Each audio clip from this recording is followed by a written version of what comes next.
વિદ્યાર્થી મિત્રો, the smart learner ચેનલમાં આપનું હાર્દિક સ્વાગત છે.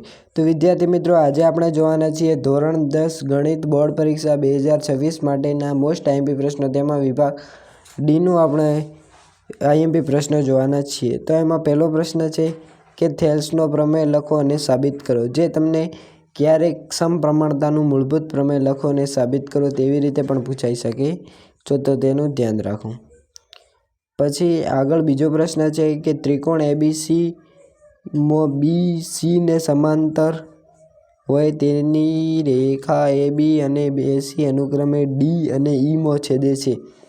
જો AD બરાબર 7.2 અને AB બરાબર 8.4 અને AE બરાબર 5.4 હોય તો DBનું માપ શોધો, ECનું માપ શોધો, ACનું માપ શોધો અને ત્રિકોણ ABCને સમરૂપ ત્રિકોણ કયો છે? તો વિદ્યાર્થી મિત્રો, તમને અહીંયા A, B, C, F અને D એવા નામ આપેલા છે, જેમાં AD બરાબર 7.2 છે. એટલે વિદ્યાર્થી મિત્રો, આ A છે, ત્યાંથી AD સુધીનું અંતર 7.2 છે. પછી A થી B સુધીનું અંતર 18.4 છે. પછી A થી E સુધીનું અંતર એટલે કે અહીંયાથી અહીંયા સુધીનું અંતર 5.4 છે. તો DBનું માપ શોધો, એટલે કે આપણે D થી B સુધીનું માપ શોધવાનું છે. તો વિદ્યાર્થી મિત્રો, અહીંયા તમે જોઈ શકો છો કે આ સંપૂર્ણ માપ આપેલું છે, આનું માપ આપેલું છે. તો આપણે ABમાંથી ADનું માપ બાદ કરીએ એટલે આપણને DBનું માપ મળી જશે. પછી ECનું માપ શોધો. ECનું માપ શોધવાનું છે, જેમાં આપણને A અને Eનું માપ આપેલું છે. તો તેમાં તમને A અને Bનું માપમાંથી AEનું માપ બાદ કરશો એટલે તમને ECનું માપ મળી જશે. પછી ACનું માપ શોધો. તો વિદ્યાર્થી મિત્રો, 5.4 એટલે કે AE અને ECનું માપનો તમે સરવાળો કરશો એટલે તમને ACનું માપ મળી જશે. પછી આગળનો પ્રશ્ન છે કે જેના વર્ગોનો સરવાળો 365 થાય એવી. તો વિદ્યાર્થી મિત્રો, આ પ્રશ્ન તમને સમાંતર શ્રેણીમાંથી પૂછવામાં આવ્યો છે. તો વિદ્યાર્થી મિત્રો, તમારે જેના વર્ગોનો સરવાળો 350 થાય તેવી બે ક્રમિક ધનપૂર્ણાંક સંખ્યા શોધવાની છે. એટલે તમારે એવી બે સંખ્યા શોધવાની છે કે જેનો તમે વર્ગ કરો અને તેનો સરવાળો 365 આવે. પછી સમાંતર શ્રેણીના પ્રથમ 7 પદોનો સરવાળો 49 અને 17 પદોનો સરવાળો 289 હોય તો પ્રથમ n પદોનો સરવાળો શોધો. તો વિદ્યાર્થી મિત્રો, આ મોસ્ટ આઈએમપી પ્રશ્ન છે, જે ઘણી વખત બોર્ડ એક્ઝામમાં પૂછાય છે. તો વિદ્યાર્થી મિત્રો, આ તમારે તૈયાર કરવો.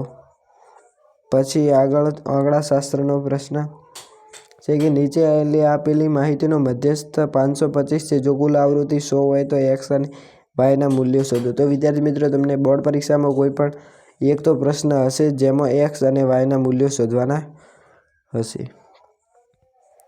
પછી આગળ પ્રશ્ન છે કે નીચેનું કોષ્ટક 35 શહેરોમાં સાક્ષરતા દર પ્રતિશતમાં આપે છે. સાક્ષરતા દરનો મધ્યક શોધવાનો. તો વિદ્યાર્થી મિત્રો, આપેલી માહિતીનો તમારે મધ્યક શોધવાનો છે. પછી આગળ પ્રશ્ન છે કે બે સમતોલ પાસાને એક વખત ઉછાળવામાં આવે છે. આ પ્રયોગના મળતા શક્ય પરિણામો લખો. પાસા પર મળતા પૂર્ણાંકોનો સરવાળો 8 હોય, 13 હોય, 12 કે તેનાથી નાનો હોય, 10 હોય તેની સંભાવના કેટલી?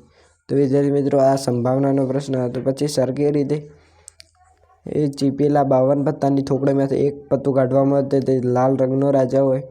મુખ મુદ્રાવાળું પત્તું હોય લાલ રંગનું. મુખ મુદ્રાવાળું પત્તું હોય લાલનો ગુલાબ મળવાની સંભાવના શોધો.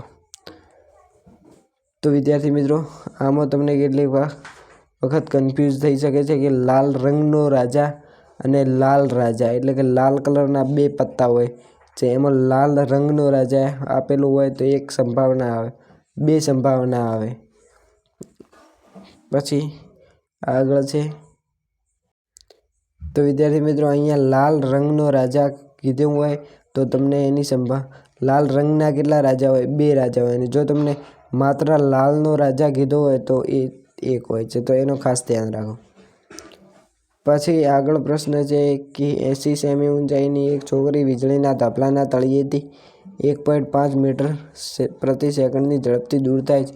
જો વીજળીનો ગોળો જમીનના સમતલથી 4.8 મીટર ઊંચે હોય તો 3 સેકન્ડ પછી તેને પડછાય એની ઊંચાઈ શોધવાની છે.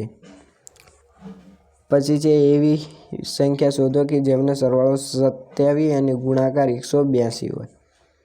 પછી નેક્સ્ટ પ્રશ્ન છે કે વારાફરતી એ અને બી કેન્દ્ર લંબાઈ લઈ ક્રમિક અર્ધવર્તુળની એક કુંતલ બનાવેલ છે. તેની શરૂઆત એ કરી છે. ત્રિજ્યા 0.5 સેમી, 1 સેમી, 1.5 સેમી, 2 સેમી હોય તો આવા 21 વર્તુળોથી બનતા કુંતલની લંબાઈ શોધો, જેમાં તમારે પાઈ બરાબર 22/7 લેવાની.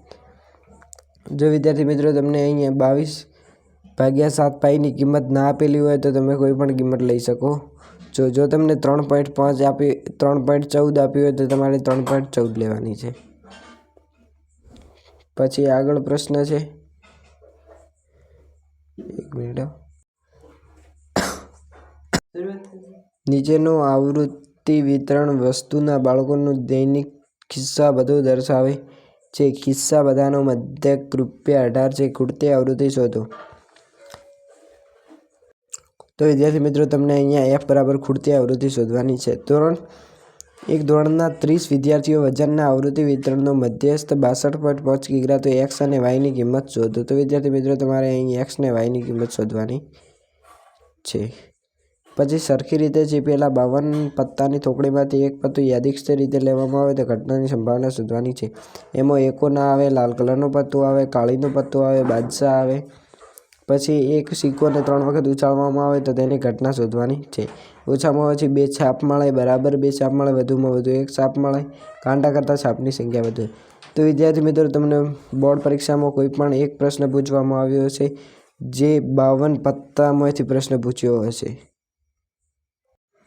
તો વિદ્યાર્થી મિત્રો એવી જ રીતે તમે અહીંયા બધા પ્રશ્ન જોઈ શકો છો.